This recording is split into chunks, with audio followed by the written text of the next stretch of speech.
Selamat siang, Bapak Ibu sekalian. Selamat siang, Ibu Elisa. Selamat siang, Bapak Budi. Pak Budi, tolong apakah dengar suara saya?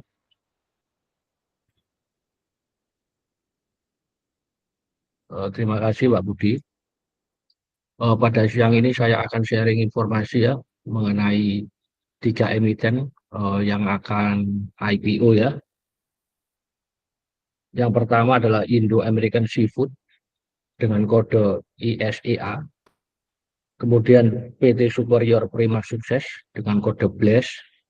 Dan PT Cipta Perdana Lancar dengan kode PART, PART. Ya. Secara garis besar, pembahasan saya akan terbagi 5 ya, bagian. Ya. Yang pertama adalah detail IPO, kemudian kedua detail emiten, yang ketiga laporan keuangan, keempat fundamental analysis, dan yang terakhir adalah valuasi. Ya, kemudian diakhiri dengan rekomendasi dari saya ya, disclaimer on ya. Sekarang saya mulai ke ISEA ya, saya izin sharing materi ISEA ya. Pak Budi, sudah kelihatan Pak Budi atau Bapak Ibu Elisa? Sudah kelihatan? Halo, Pak Budi, bisa dijawab lewat WA Pak Budi? Apa bisa kelihatan? Bapak Ibu bisa tolong dibantu? Apakah sudah kelihatan? Terlihat, Pak. Oh ya, terima kasih. Ya, PT Indo American Seafood atau ISEA ya. Ini adalah bergerak di bidang usaha industri pembekuan biota air lainnya, makanan dan masakan olahan, industri berbasis daging lumatan dan surimi, industri berbasis lumatan biota air lainnya, perdagangan besar hasil perikanan, dan perdagangan besar hasil olahan perikanan. Ya. Emiten ini kantor pusat di Lampung ya. Untuk penawarannya, untuk offeringnya ini 1 Juli sampai 3 Juli ya 2024. Jadi kalau offering ini harga IPO sudah ditetapkan ya. Kalau yang masa penawaran awal itu adalah book building ya. Jadi harga IPO belum ditetapkan ya. Jadi kisaran. Bagi investor menurut saya lebih baik masuk ke waktu offering ya. Kemudian tanggal pencatatan saham dan warrant, ada warrantnya ya, yaitu tanggal 5 Juli 2024 ya. Di sini ada detail warrant ya. Masa berlaku warrant adalah akhir pelaksanaan warrant sampai 7 Juli 2025 ya. Awal perdagangan warrant 5 Juli 2024 ya. Awal pelaksanaan warrant, jadi kita bisa exercise warrant ya menjadi saham itu 6 Januari 2025 ya. Warrant bisa diperdagangkan ya Bapak Ibu ya. Sebagai penjamin emisi, pelaksana penjamin emisi, lead underwriter adalah KB Velburi Sekuritas ya. ISIA ini menawarkan saham baru ya, sebanyak 290 juta lembar atau mewakili 20,86%. Ya, dengan harga IPO kisaran 220 sampai 250 rupiah per lembar.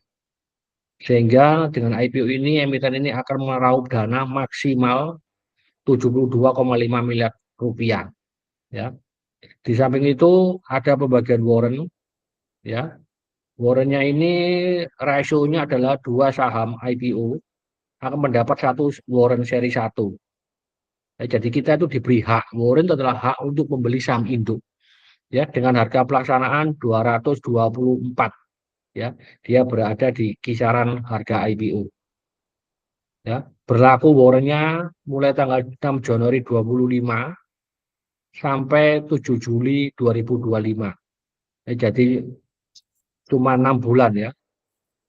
kalau jatuh tempo 7 Juli 2025 dan kita tidak melaksanakan warrant ini, warrant itu akan hangus dengan sendirinya. Ya, jadi tidak bisa dibedakan lagi. Harganya jadi nol. Ya. Warrant, harganya warrant itu semakin mendekati jatuh tempo itu semakin menurun. Ya. Nominal saham yang ditawarkan adalah Rp50 per lembar. Saham IPO adalah saham baru, ya, bukan saham divestasi. Ya, jadi kalau saham divestasi itu artinya pemegang saham pendiri itu menjual sebagian, itu namanya saham divestasi. Ya, kalau saham baru ini dia saham baru, jadi dikeluarkan dari portefeuille. Jadi pemegang saham pendiri tidak melakukan divestasi, tidak melakukan penjualan sahamnya. Ya, sentimen kalau saham divestasi itu sentimennya kurang bagus, ya, karena orang merasa loh kok pemiliknya kok mengurangi jumlah lembar saham. Nah, itu ya di sana poinnya. Ini adalah pemegang saham, ya, IAF, ya, ini singkatan, merupakan pemegang saham pengendali, menguasai 87,5%, ya, kemudian Pak Saimi Saleh 7,5 dan Ibnu Siena Alfitra 5%. Setelah IPO muncul masyarakat di sini saham baru, ya, 290 juta lembar, ya, mewakili 20,86%. Yang IAF mengalami dilusi menjadi 69,24%, tetapi secara jumlah lembar saham dia tetap, ya. Kemudian kalau asumsi penerbitan warrant itu muncul 145 juta warrant, ya, di sini. Penggunaan dana 90% untuk pembelian bahan baku, baik langsung maupun pembantu, ya, itu berupa pembelian udang, ya. Udang ini bisa dari afiliasi atau pihak yang lain, ya. Ini ada beberapa pemasok yang biasa dipakai, ya, yaitu PT Indonesia Makan Udang, PT Sedulur Bertiga Jaya, ini adalah pemasok langganan ISEA, ya. ISP ini adalah anak perusahaan dari ISEA, ISP, ya. Ini juga yang memasok udang, ya. 5% untuk biaya penjualan pemasaran, 5% untuk perawatan biaya dan lainnya untuk modal kerja. Dari sebagian besar untuk pembelian bahan baku, ya, udang. Sedangkan dana dari warrant kalau ada pelaksanaan itu sebagai modal kerja, ya. Perseroan kedudukan di Lampung Selatan, ya, didirikan tahun 2006. Jadi umurnya kurang lebih 18 tahun, ya. Pemegang waktu pendirian perusahaan ini itu pemegang saham utamanya adalah Saimi Saleh dan Usman Saleh. Ini kelihatannya kan keluarga, ya. Dengan berjalannya waktu ada perubahan pemegang saham, ya. Ini detail anak perusahaannya ISP, ya, pembesaran udang, ya. Tahun penyertaan 2023 dari baru saja penyertaan kontribusi terhadap pendapatan perseroan itu mewakili 38% dari cukup material, ya, statusnya operasi, ya. Jadi ini adalah perusahaan tambak udang dan industri, ya, yang lain. Persero juga ekspor, ya, kurang lebih 1.500 ton, ya, tahun lalu, ya. Ini adalah varietas dan kapasitas produksi, ya. Ini ada budidaya udang Faname, ini jenis udangnya, ya. Ini hanya dilakukan oleh ISP, ya, anak perusahaan. Saat ini dia memiliki 96 kolam budidaya udang, yang aktif 32, jadi masih ada sisa untuk ekspansi, ya, untuk penambahan jumlah budidaya udang, ya. Kemudian ada manufaktur, ya, jadi diolah, ya. Ini emiten ini mempunyai 12 produksi yang dimiliki perseroan, ISEA dan anak perusahaannya ISP, ya. Kapasitas produksinya adalah masing-masing 35 ton per hari. Jadi totalnya ada 70 ton per hari. Ya, di samping itu ada juga punya kapasitas cold storage, ya, tempat penyimpanan, ya, seperti lemari es, ya. baik perseroan dan anak perusahaannya, ya. Masing-masing 1.200 untuk perseroan dan ISP 1.500 ton, total 2.700, ya. Ini bahan baku utama ya adalah udang, dipasok oleh ISP sebagai pemasok internal, kalau kurang ada pemasok eksternal ya, yang PT Indonesia Makan Udang ini. Ini adalah breakdown dari supplier udangnya ya. ISP kontribusinya 38% ya, cukup besar ya, ini untuk pengaman ya. Yang lain ada 18%, 21%, 24% ya. Bahan baku pendukung ini tidak terlalu material, persediaan berupa udang, bahan baku penunjang dan sebagainya. Ini produk-produknya ya, berarti produk-produk yang dihasilkan oleh ISEA itu terbagi 3, raw product, jadi bahan mentah ya, frozen ya, istilahnya frozen ya, yang paling umum diekspor. Kemudian ada cook product, jadi produk itu telah dimasak matang, kemudian dibekukan, ya ini siap dikonsumsi, ya jadi nggak perlu diolah.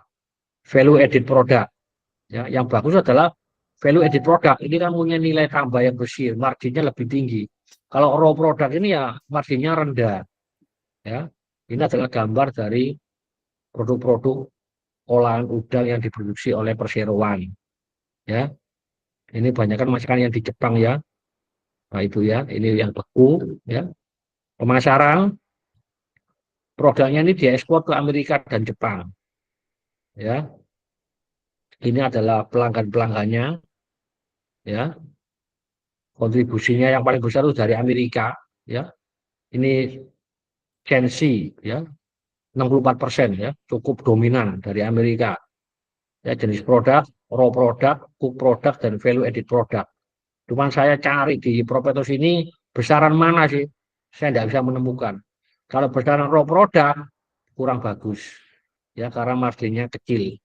Ya, persaingannya ini ada beberapa pesaing dari perseroan yang sudah go public itu Pancamitra Multi Perdana, ya PMMP kodenya sudah listed di Bursa Efek Indonesia. Ya, karyawan cukup banyak, totalnya 302 orang, ya, yang kerja di perseroan dan anak perusahaan, ya. Kemudian ini adalah kejadian penting, ya, 2006 didirikan, ekspor value added product ke Jepang tahun 2007, ya, ke Amerika baru saja 2017. Ini ditulis ini, produk udang mentah. Nah ini kan berarti value added-nya kecil sekali, marginnya kecil, ya kurang menguntungkan ya. Risiko utama adalah kebijakan perdagangan internasional, ya seperti tarif, kuota, sanksi perdagangan, ya. Jadi ekspor negara tujuan ekspor yang utama adalah Amerika dan Jepang, ya cuma lebih besar Amerika, ya. Ini adalah direkturnya, komisaris utama adalah Saimi Saleh, pendiri, ya keluarga Saleh, ya. Ini juga direktur utama Ibnu Sina Alfitra, ya salah satu juga pemegang saham. Ya, banyak, ya. Kemudian ini ada hubungan keluarga, ya Bapak Ibu sekalian. Jadi Pak Saimi Saleh ini komisaris utama, umurnya 65 tahun. Ini adalah ayah dari Ibnu Sina Faltira, direktur utama, dan Ibnu Surya Ramadan. Jadi ini boleh dikatakan perusahaan keluarga, ya. Dua direktur adalah anak dari komisaris utama, ya. Ini ya, Saimi Saleh sebagai pemegang saham pengendali adalah Saimi Saleh, ya. Ini mengenai pemegang saham pengendali yang berbentuk badan hukum ya. IAF, Indo American Food, ya, Indo American Food, ya. Di sini ya 87,5% ya sebelum IPO ya, Indo American Food. Ini dikuasai oleh Bapak Saimi Saleh, ya. IAF ini belum punya kegiatan usaha. Ya, pemegang saham pengendali belum punya kegiatan usaha. Jadi kurang kurang greget ya, kurang bagus ya. Ini mulai anak perusahaan ISP ya. Kita lewati ini laporan keuangan ya, total aset per akhir 2023 ISEA mencatat total aset 345 miliar. Berarti ya lumayan ya, di atas 100 miliar ya, perusahaan kelas menengah ya. Utang bank 195 miliar. Ini untuk penjualan 3 tahun terakhir berfluktuasi ya, dari 2021 ke 2022 naik dari 304 miliar ke 382 miliar. Namun di 2023 ada penurunan ya, menjadi 200 miliar, cukup signifikan ya. Labanya kalau kita lihat cuma 2 miliar ya. Jadi dari laba ini perusahaan bukan perusahaan besar ya. Cuma 1,7 miliar. Ya artinya kalau perusahaan-perusahaan kecil begini, menengah kecil gini, kita mainnya harus jangka pendek aja, jangan simpan sampai jangka panjang ya. Ini ya, ini breakdown dari penjualan ya, berdasarkan jenis produk. Kita lihat ya, total penjualan 200 miliar, yang diekspor 190. Jadi ini hampir 98% itu ekspor ya, ya ekspor. Cuma kita lihat Faname ini berarti udang beku ya, kontribusinya cukup besar ya, hampir 90%-an ya. Jadi ini kurang bagus, fondasi bisnisnya agak lemah ya, karena dia tidak punya bargaining position yang cukup kuat ya.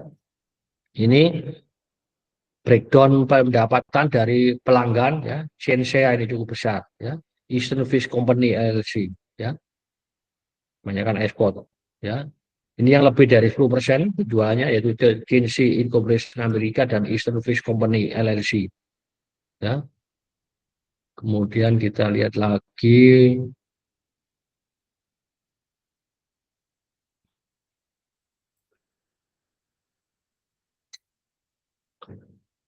segmen ekspor cukup besar ya. Jadi ini eksportir ya. Cuman sayangnya dia ekspor udang beku ya.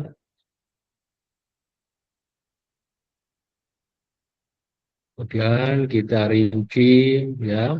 Sebelum IPO jumlah lembar saham yang ditempati penuh 1,1 miliar, IPO 290 juta lembar, sehingga jumlah lembar saham yang ditempati penuh 1,39 miliar lembar ya, sebelum pelaksanaan warrant ya. Warrantnya 145 juta warrant seri 1 ya. Kita asumsikan dalam perhitungan EPS dan book value, kita abaikan pelaksanaan warrant ya. Dia kisarannya dana yang akan diraup adalah netnya 61 sampai 70 miliar atau nilai tengah 66 miliar rupiah ya. 66 miliar rupiah ini mewakili 19% dari total aset per akhir 2023. Jadi tidak terlalu besar ya, dan 61% dari total ekuitas ya. Ini tidak terlalu besar, karena saya takutnya jangan sampai total dana yang diraup itu jauh lebih besar dari ekuitas dan total aset ya. Ini bahaya ya. Ada yang seperti itu Bapak Ibu ya.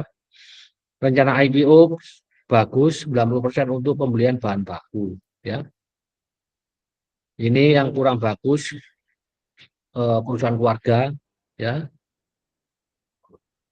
Ini breakdown dari supplier udangnya ya, seperti yang saya sebutkan tadi ya. Ini nilai ekspornya kebanyakan udang beku, raw, kurang bagus ya. Bank kreditur adalah BTPN ya. Ini adalah analisa fundamental ya. Ketemu GPM-nya 33%. Ini moderat karena kan udang ya. Gross profit margin. Jadi penjualan dikurangi dengan HPP ya.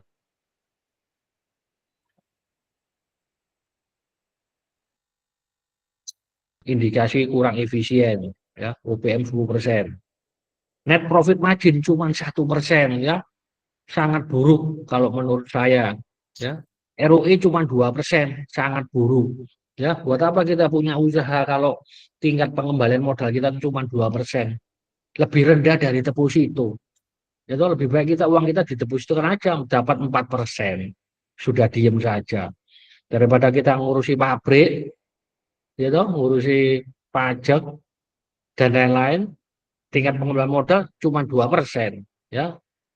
Debt equity ratio cukup besar, lebih dari 200%, ya. Nggak suka saya, kebanyakan IPO itu kecil-kecil, di bawah 100%. Ini malah 217%. Ya, rasio coverage utang 0, wah, sangat buruk. Kalau saya sih maunya minimal tuh 10 kali double digit. Itu saya baru senang, ya. Kalau ini bawah 0, ini udah di bawah 1, ya. Jadi kemampuan untuk mengcover utang tuh rendah sekali. ICR, kemampuan untuk mengcover bunga utang juga single digit 1, ya. Jadi di sini secara fundamental tuh buruk, ya. Sekali lagi Bapak Ibu, ya, ini disclaimer on, ya. Ya, jumlah lembar saham setelah penempatan apa tuh di tempat store penuh sebelum pelaksanaan warrant 1,39 juta miliar lembar, ya, miliar lembar. Net profit 2024 tahun ini diperkirakan 4 miliar, ya. Kalau yang 2023 itu net profitnya Bapak Ibu itu 2 miliar, ya, 2023. 2024 diperkirakan 4 miliar, sudah cukup optimis ini, ya, naik 100%. Ketemu IPS-nya Rp3, ya, dengan harga yang tadi 220 sampai 250, ketemu PI-nya itu 73 sampai 83 kali, super mahal, ya.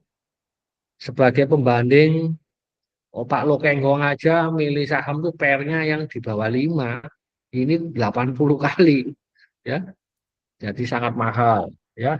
Untuk book value setelah IPO ketemu per sahamnya 126 rupiah, dengan harga IPO 220 250, ketemu price book value-nya 1,75 sampai 1,98 kali.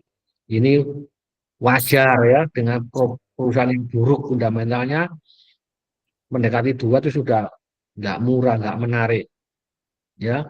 Jadi kesimpulannya saham ini valuasinya mahal sehingga saya tidak rekomendasi, ya. Sebagai pembanding Bapak Ibu PMMP. PMMP jauh, ya, asetnya 4 triliun. Ini cuma 345 miliar, ya. Penjualan PMMP 3 triliun. Ini cuma 200 miliar. Tetapi PMMP juga sama, laba bersihnya cuma kecil, ya, 1 miliar, ya. Omset triliunan, laba bersih 1 miliar, ya. DR-nya juga sama tingginya, ROE juga rendah. Jadi industrinya kalau yang raw material eksporter ini, ya, raw product ini kurang bagus, ya. Lihat PMMP book value-nya, price book value-nya 0, Bapak Ibu, ya, di bawah 1 kali, ya. Perusahaannya size-nya jauh lebih besar, ya. Juga PR-nya juga sama tingginya juga, ya. Jadi kita bisa lihat bahwa industri ini itu tidak menarik kalau yang diekspor cuman raw product, ya. Begitu, ya. Kalau ada pertanyaan silakan bisa langsung bicara atau ditulis, ya. Saya intip di kolom chat, ya. Apakah ada pertanyaan?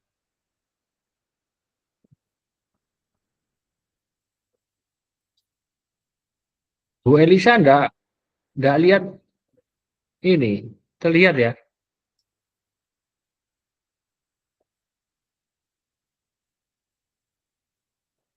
Ada pertanyaan Bapak Ibu? Sudah ada kok Pak ini layarnya. Ada, Tadi ya. hilang sebentar. Oh, ya, ya, terima kasih. Kalau nggak ada Ya. pertanyaan atau bisa ditulis belakangan, bisa DM saya, bisa, ya. Saya lanjut ke yang satunya lagi, ya. IPO Blast, ya. Sekarang ke Blast. Ini saya matikan dulu. Saya pindah ke Blast ya. Blast ini superior ya, superior. Sudah kelihatan ya, PT Superior Primak Sukses ya, kodenya Blast. Industri bata ringan dan semen mortar ya. Jadi ini seperti BATR ya. Ini batu bata ringan dan semen yang tahan api ya. Kedudukan di Surabaya ya. Jadi ini perusahaan Surabaya ya. Kantor pusat di Raya Duku Kupang ya, di dekat Wijaya Kusuma Universitas itu ya. Pabriknya ada 4 ya. Mojokerto, Lamongan, Sragen sama Sidoarjo ya.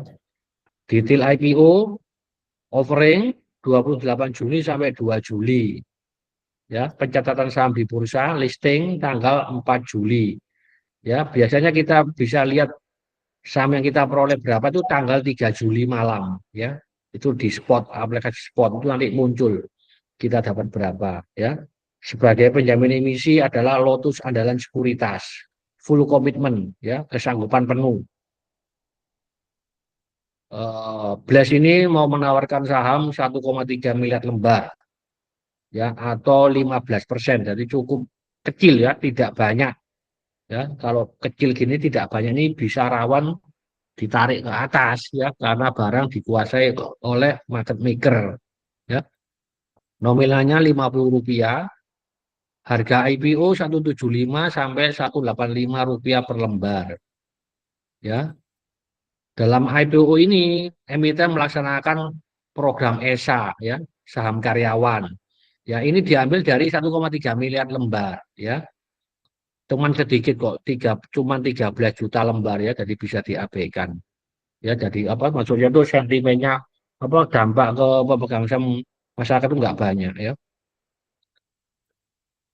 Nanti dana yang akan diraup itu maksimal 231 miliar rupiah ya. Yang dikeluarkan adalah saham baru ya, bukan saham divestasi ya. Pemegang saham adalah yang utama adalah PT Tata Utama Gemilang, PT Global Base Universal, dan ada Tankop Investama Mulia. Tankop itu perusahaannya Pak Hermanto Tanoko. Ya, dia masuk membeli saham ini tuh tahun 2019 ya, sebanyak 11%. Tanoko ini kan punya perusahaan properti, depo bangunan dan segala, jadi ada sinergi. Ya, ada sinergi mungkin ya, kerjasama bisnis ya. Masyarakat ini muncul di sini IPO 1,3 miliar lembar ya, atau 15%. Sehingga jumlah lembar saham setelah IPO 8,7 miliar lembar ya. Di sini ada ESA, Bapak Ibu lihat ya, ESA itu ngambil dari masyarakat itu, jadi dipecah ya. Cuman nggak terlalu material ya. ESA ini biasanya yang bayar adalah perseroan. Jadi karyawan yang dapat ESA ini nggak bayar. Tapi biasanya ada lock up 1 tahun ya. Jadi karyawan penerima ESA ini tidak bisa jual dalam waktu 1 tahun sejak pencatatan di bursa ya. Jadi nanti dari saham ESA ini perseroan tidak menerima uang ya. Jadi dia cuma menerima uang dari masyarakat yaitu 1,3 miliar lembar ya. Itu yang uang yang masuk ke perseroan ya. Ini untuk ESA kita lompati penggunaan dana ya, penggunaan dana 100 miliar rupiah untuk belanja modal ya, capital expenditure. Jadi ini bagus ya, bukan untuk bayar utang. Ya, ini untuk membeli 100 unit coal diesel ya, double merek Mitsubishi. Penjualnya adalah Depo Internasional Pahala Otomotif pihak ketiga, bukan afiliasi. Ya, kalau ada transaksi afiliasi itu kita perlu cermati karena rawan dari tipu-tipu ya. Ini membeli dump truck juga ya, sisanya untuk modal kerja. Tadi dana IPO maksimal sekitar tadi 270 kalau nggak salah ya. 230 ya. Jadi 100 untuk beli dump truck sama truk diesel, sisanya 130 untuk anggota kerja. Jadi penggunaan dana ini boleh dibilang cukup sehat, ya. Jadi untuk pengembangan usaha, ya, bukan untuk bayar utang, ya. BLAS didirikan tahun 2011, jadi umurnya kurang lebih 13 tahun, ya, 12 tahun, 13 tahun, ya. Waktu pendirian sebagai pemegang saham pendali adalah PT Global Base Universal 90%, ya. Anak perusahaan ada dua, ya. PT Superior Persada Sejahtera, angkutan, semuanya angkutan ya, jadi untuk mengangkut batu bata itu ya. Ini tahun penyertaannya 2016 dan 2017, kontribusinya tidak material ya, cuma 4% sampai 5%. Status beroperasi ya, jadi nggak terlalu material. Ya, ini mereknya itu Bleskon ya. Jadi perusahaan ini adalah perusahaan manufaktur batu bata ringan merek Bleskon ya. Bles ini termasuk bagian dari kelompok usaha SPS Corporate ya, yang dimiliki oleh Bapak Dermawan Suparsono, baik secara langsung maupun tidak langsung melalui Global Base Universal ya. Jadi orang nomor satu di perusahaan ini adalah Bapak Dermawan Suparsono ya. Ini banyak bidangnya ya, anak-anak usahanya grup yang lain itu ada Mekabok Putra ya, itu bergerak di bidang kertas tisu, tas coklat, kotak karton, pembangkit listrik, dan properti ya. 2013 pabrik pertama didirikan ya di Mojokerto ya. Kapasitasnya 180.000 meter kubik per tahun, kemudian dinaikkan jadi 400.000 ya. 2018 didirikan pabrik yang kedua di Lamongan, 700.000, sangat besar ini ya. Kemudian di Sragen juga gede sekali, 1,6 juta meter kubik di Sragen pabrik ketiga ya. Yang keempat 2022 di Sidoarjo 500.000 kubik ya, dengan mengakuisisi perusahaan, sehingga total kapasitas produksi saat ini 3,2 juta meter kubik per tahun, merupakan produsen batu bata ringan terbesar di Indonesia. Jadi ini dari jumlah produksi cukup yang nomor satu ya di Indonesia ya. Ini produk utamanya adalah batu bata ringan ya, dan semen mortar ya, jenis AAC ya. Jadi batu bata ringan itu ada dua jenis, AAC dan CLC ya. Emiten ini Bles ini batu bata memproduksi batu bata ringan jenisnya AAC ya. Ini ada perbedaannya ya dari proses pengeringan ya.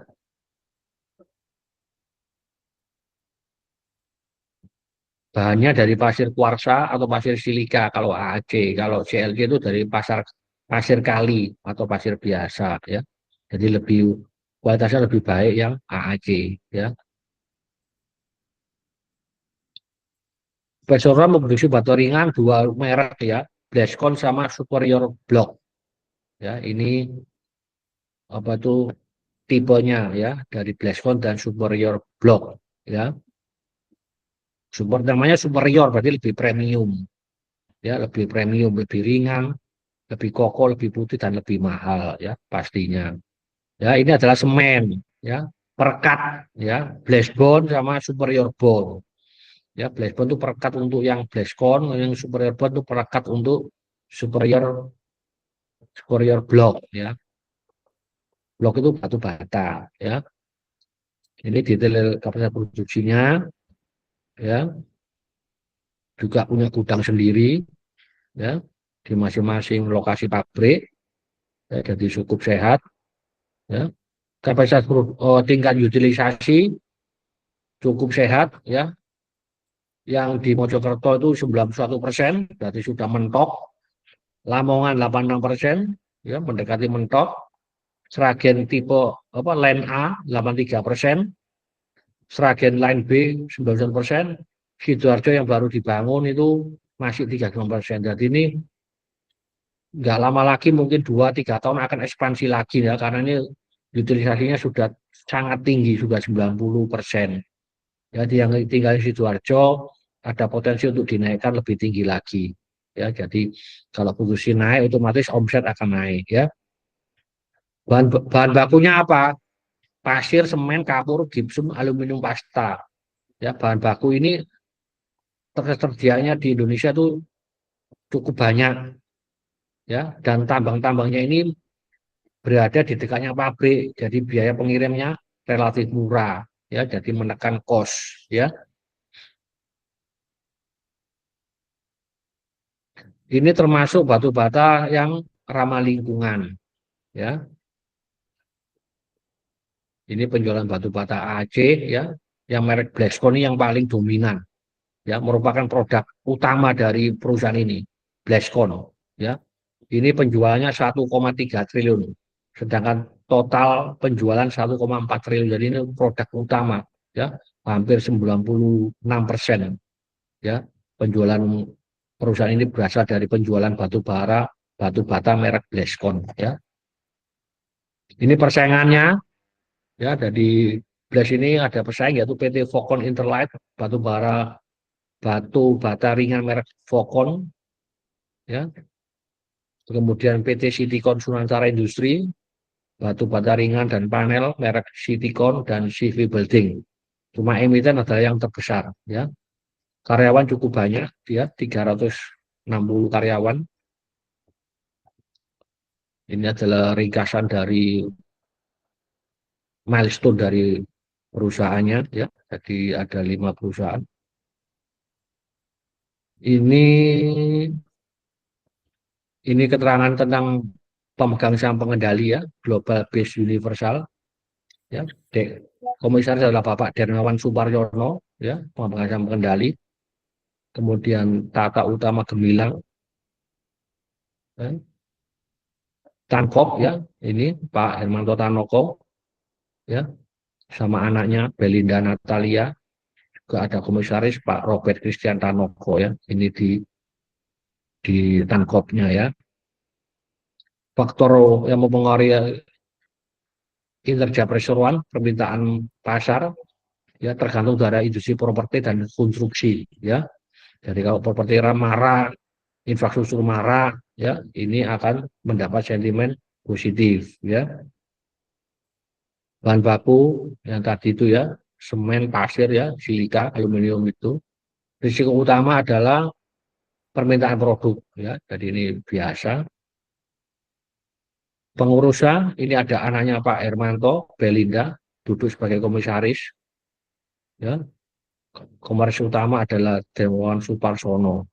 Direktur utama adalah Liao Bililau, ini juga pendiri ya, Liao Bililau ya.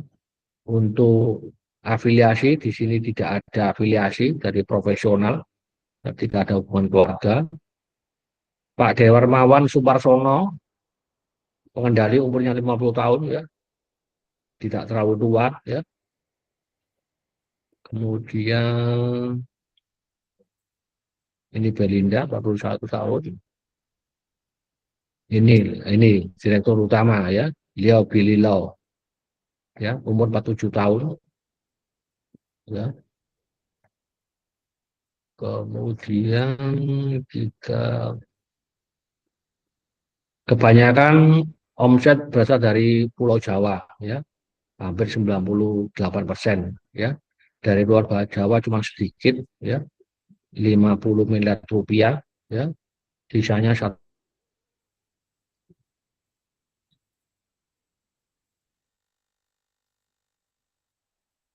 cukup banyak, Bank Maspion, Danamon, Mandiri dan BCA. Ya, ini perlu tahu ya, kalau ada perusahaan banyak bank yang gede-gede, berarti itu kredibel perusahaan itu. Ya, tapi kalau nggak punya utang bank itu dipertanyakan kembali. Ya, ya. Total aset perusahaan ini 1,5 triliun ya, jadi sangat besar ya. Kemungkinan bisa masuk ke papan utama ya.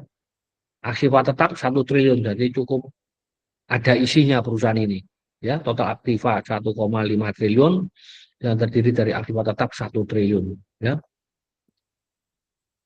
Kemudian kita ke ini ya, Harga IPO 175 sampai 185, ya. Dana yang diraup nilai tengahnya 226 miliar rupiah, ya, nilai tengah. Ini mewakili 15% dari total aktiva, tidak terlalu besar, dan 30% dari total ekuitas. Jadi cukup sehat, ya. Penggunaan dana 44% untuk capek, 56% untuk modal kerja. Bagus, ya. Ini banyak hijaunya, ya. Terbesar 3,7 juta meter kubik total kapasitas, ya, 4 pabrik di 4 lokasi, 5 lini produksi. Untuk ke analisa laporan keuangan, analisa GPM 31% moderat, ya. OPM 16% cukup baik, NPN 11% moderat, ROE 20%. Ya, bayangkan dengan yang tadi cuma 1%. Ini 20%, jauh di atas deposito dan inflasi. Ya, jadi baik. DER-nya juga baik, 103%, tidak terlalu tinggi. Ya, DCR-nya kurang bagus, single digit. Ya, jadi saya bilang perusahaan ini fundamentalnya moderat. Ya, moderat. Aset triliunan, 1,5 triliun. Ya, untuk net profit tahun 2024 diperkirakan 195 miliar rupiah. Tahun 2023 151 miliar rupiah. Jadi ada kenaikan sekitar 40 miliar rupiah. Ya, cukup masuk akal sehingga didapat EPS-nya 22 rupiah per lembar. Dengan harga IPO ketemu PR-nya 8 sampai 8,5 kali. Cukup menarik lah di bawah 10 kali. Ya, dibanding yang tadi kan 80 kali.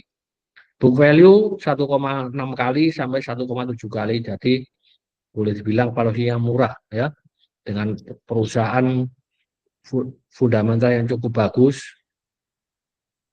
perusahaan terbesar di Indonesia dari segi produksi, ya, pengalaman juga 10 tahun lebih, ya, dan pemegang sahamnya fokus, ya, jadi saya merekomendasi buy untuk saham ini, ya, untuk blast.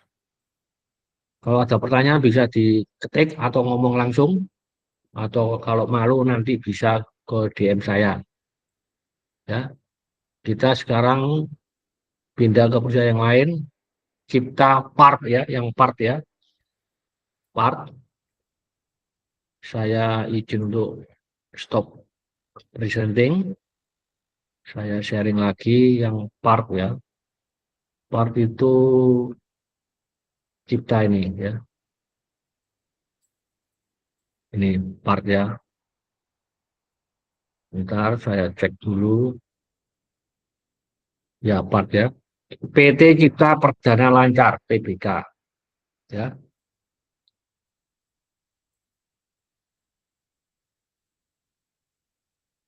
Bergerak di bidang manufaktur dari pabrik, ya. Komponen suku cadang otomotif, elektronik, dan sanitasi. Sanitasi berarti ada hubungannya dengan air, ya. Perusahaan ini kantor pusat dan pabrik di Tangerang, ya, di Tangerang, ya, Banten. Jadwal IPO-nya offering 1 sampai 3 Juli 2024. Ya, pencatatan di Bursa Efek Indonesia 5 Juli, ya. Dia membagikan warrant Bapak Ibu, ya. Ini masa pelaksanaan warrant 7 Juli 2025 tahun depan sampai 3 Juli 2026. Umurnya setahun warrantnya, ya. Sebagai lead underwriter MNC Sekuritas, full commitment, ya. Perusahaan ini, part ini mau menawarkan saham 680 juta lembar saham, ya, mewakili 25%, ya, moderat, ya. Yang plus kan 15%. Nominalnya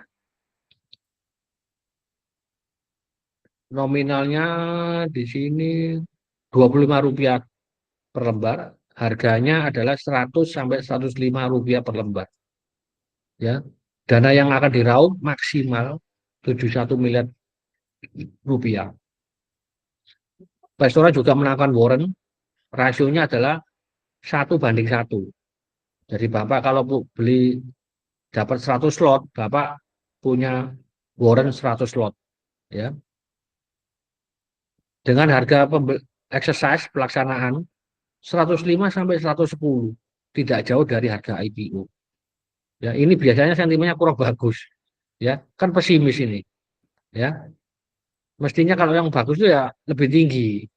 Ya, itu kan menunjukkan ada prospek yang positif di masa depan ya. Biasanya kan begitu. Perusahaan tumbuh dan berkembang.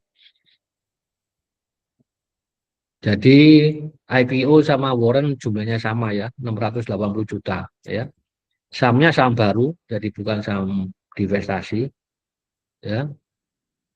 Kemudian kita pemegang saham pengendali adalah PT Cipta Investama Lancar ya, 55% setelah IPO. Masyarakat 25% ya, 680 juta lembar.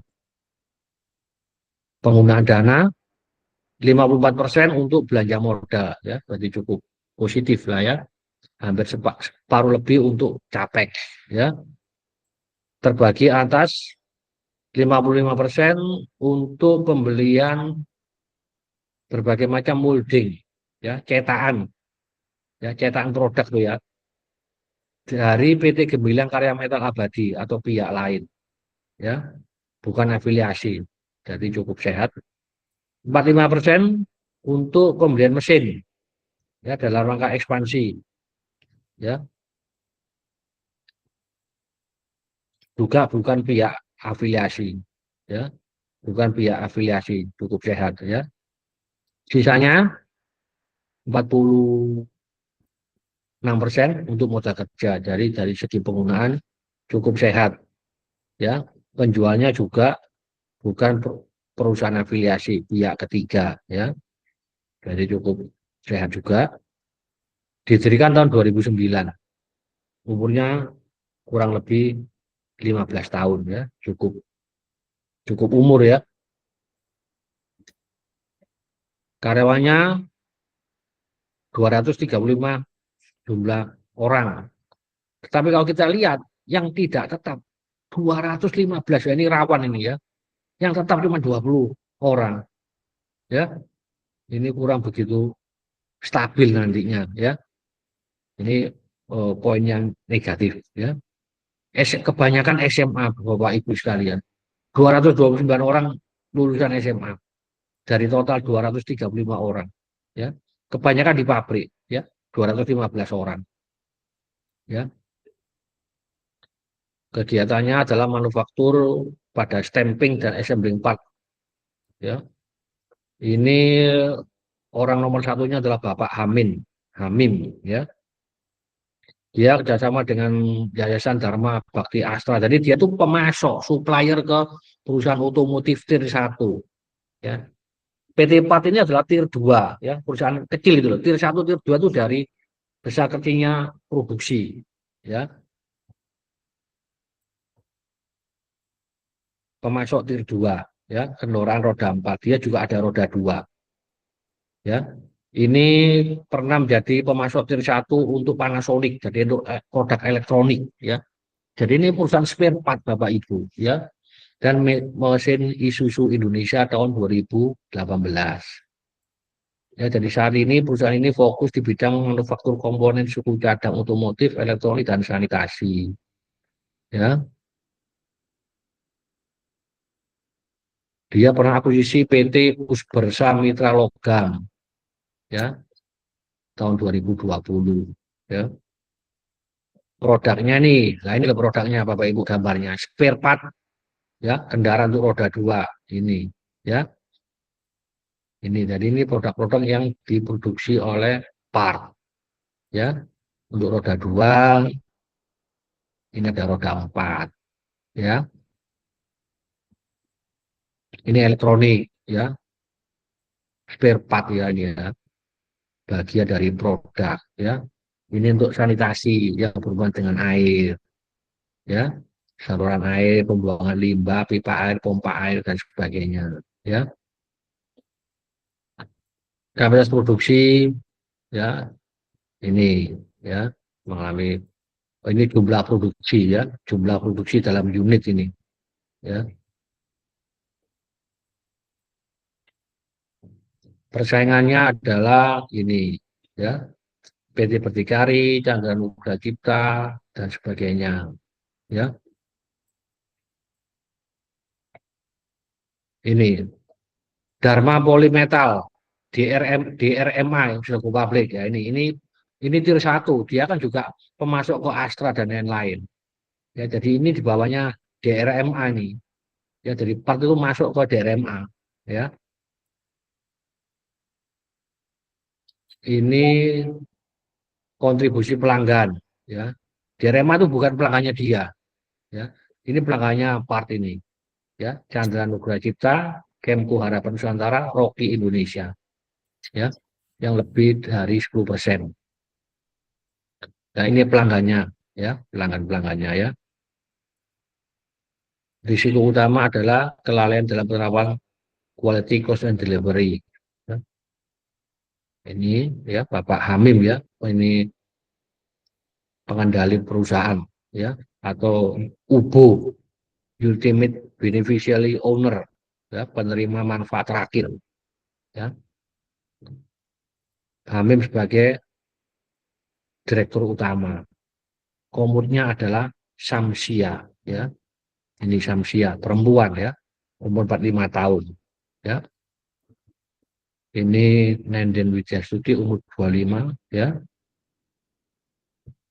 Ini komisaris independen. Ya. Nah, ini Bapak Amin. Ya, 48 tahun ya, cukup muda. Ini pengendali, ya, ini direktur. Orang pernah ke Astra ya, marketing, cuma 2 tahun tapi. Nah, ini ada afiliasi Bapak Ibu. Ya, Bapak Hamim itu adalah suami dari Samsia, komutnya. Ya, sedangkan Nenden itu adalah anaknya. Jadi ini bisa dikatakan perusahaan keluarga. Ya, ini ayah, anak, ini ibu. Ya, gitu. Ya, laporan keuangannya, asetnya per 2023 akhir 200 miliar. Ya, cukup besar ya, kelas menengah ya. Aktiva tetap 140 miliar. Ya, kemudian kita lari ke laba bersih dari 2001 ke 2022 melonjak cukup fantastis dari 6 miliar jadi 17 miliar. Tahun 2023 flat ya 16 miliar. Ya. Kita lihat analisa rasio keuangannya. Ini dia ada perbandingan ya dengan perusahaan yang lain. Ya, ini dia pakai 2023. Kalau kita ngitung PI itu harus 2024 ya. Ini cuma sebagai info saja. Nanti di belakang saya punya sendiri. Ya. Dana IPO yang akan diraup nilai tengahnya 67 miliar. Ya, ini mewakili 30% dari total aktiva ya, masih cukup sehat lah ya. Tapi Bapak Ibu lihat, dari ekuitas 105 ya, jadi ini kan sangat besar ini ya. Ya, risiko tinggi nih ya. Total dana yang mau diraup nilai tengah 67 miliar, modal sendiri 63 miliar. Ya, jadi dana yang diraup dari IPO lebih besar dari modal sendiri. Ya, kalau saya sih kurang juga ya. Penggunaan dana cukup sehat ya untuk capek dan modal kerja. Jadi perusahaan ini adalah manufaktur spare part ya, tier 2. Ya, jadi dia nggak langsung ke Astra. Ya mungkin ada, cuma dia lebih banyak masuk ke tier 1. Ya, dari analisa karyawan kurang sehat ya, fondasinya kurang sehat. Bank kreditur BCA ya, lumayan lah ya. BCA bisa mempercayai. Kita lihat analisa rasio. GPM 20%, moderat ya, manufaktur ya. Kalau yang tambang-tambang itu, yang alam-alam itu biasanya tinggi-tinggi, Bapak Ibu. Bisa 30%, 40% ya. Kalau yang alam-alam itu ya, karena kan bahan bakunya kan murah ya. OPM langsung jeblok 10% ya, buruk. NPM juga buruk 7% di bawah 10 ya. ROE sangat baik 25%, baik ini. DER-nya jelek ya, 251%, cukup tinggi. Di SDR dan ECR cover utang dan bunga single digit, kurang bagus ya, buruk. Jadi saya simpulkan perusahaan ini fundamentalnya buruk ya. Jumlah lembar saham setelah IPO sebelum warrant 2,72 miliar lembar ya. Dengan perkiraan laba bersih tahun ini 18 miliar, tahun lalu 16 miliar, ketemu EPS-nya Rp7. Ya, dengan harga IPO 100 sampai 105, ketemu PI-nya 14 sampai 15 kali. Ya, kurang menarik ya, di atas 10. Ya, book value-nya ketemu 2 kali sampai 2,2 kali. Ya, jadi saya bilang ini valuasinya nggak murah, mahal. Dan karena fundamentalnya kurang buruk, saya nggak rated saham ini. Ya, sebagai pembanding, ini saya bandingkan apa adanya, Auto, Bolt, GRMA, ISAP, sama PAR. Lihat, ROE yang paling tinggi di RMA, 32%. ISAP paling jelek, 2%. Return on equity. Ya, PAR cukup bagus, 25%. DER, yang lain-lain di bawah 100%. PAR 251%. OPM moderat semua, kecuali ISAP 3%. Kasih uang merah.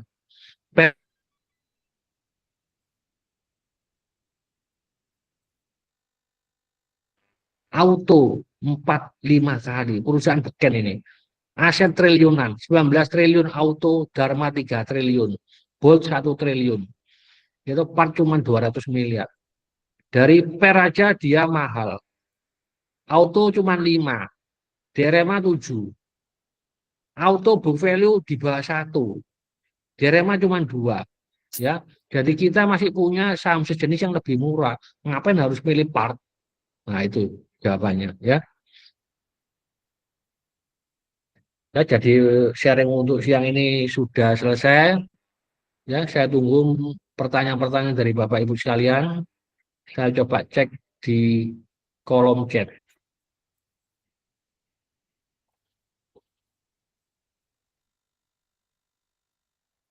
Tampaknya untuk ketiga M ini bagaimana, Pak? Saya dari tiga ini saya lebih baik, lebih suka milih Blast. Ya, oh yang lain-lain kan fundamentalnya buruk, jangan. Ya, dan ada lagi yang perusahaannya kecil, ya, begitu. Ya, itu tadi saya bilang ada valuasi mahal, murah, itu namanya valuasi. Over value, under value. Ya, kalau kurang jelas bisa ditanyakan lagi.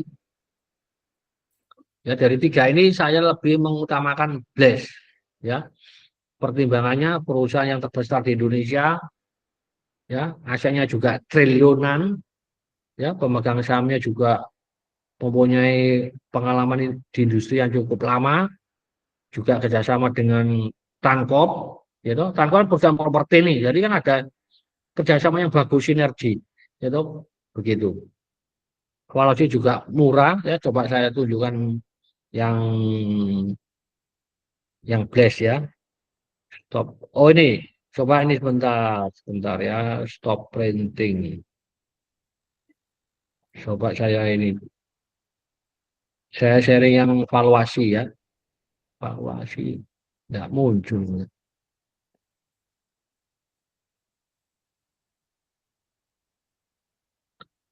Ini soalnya filenya Excel, nggak bisa muncul ini.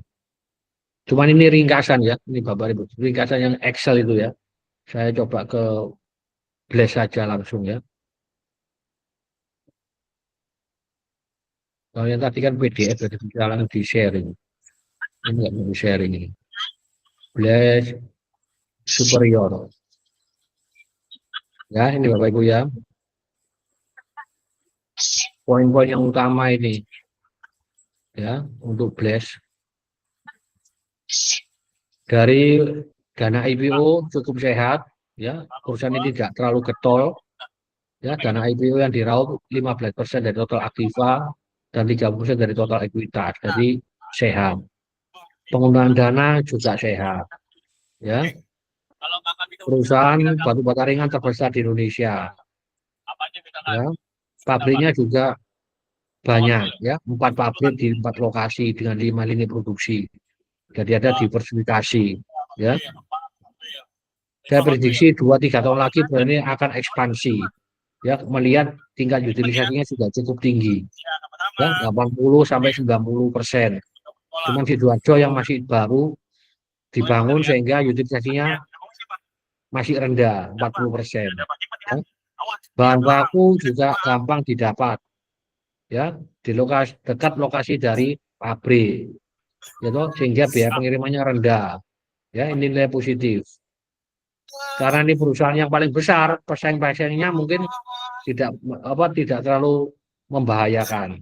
Ya, bank kreditur juga cukup besar, ya, Danamon, Mandiri, BCA.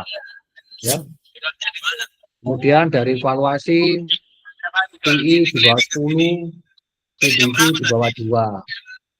Ya, jadi saya rekomend buy untuk saham ini.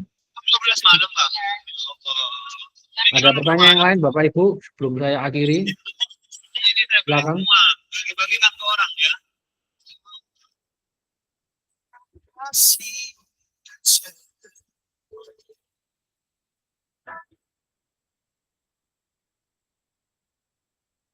Kalau masih malu bisa DM saya ya.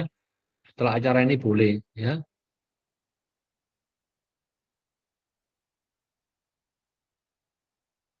Kalau nggak ada, saya akhiri ya Bapak Ibu. Terima kasih atas joinnya. Saya minta maaf ya Bapak Ibu sekalian jika ada kata-kata yang kurang berkenan. Ya, salam sehat selalu ya. Salam Tuhan dan Tuhan memberkati kita semua. Saya izin live ya. Terima kasih, Pak. Terima kasih Bapak Ibu.